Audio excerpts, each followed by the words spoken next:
Welcome. In this video, I will show you how to put applications on full screen on your HP 255.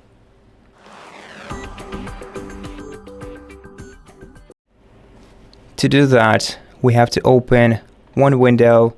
Then we can either click this rectangular icon or is it a square icon in the top right corner.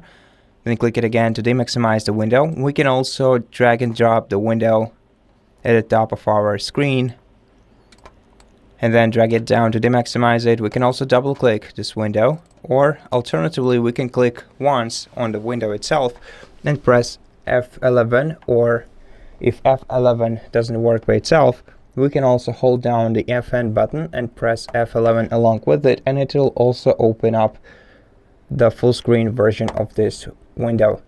Then we can press this combination again to demaximize it. And that's pretty much it. Thank you for watching this video. If it helped you, please consider subscribing to our channel, leave us a like and a comment below, and I'll see you in the next one.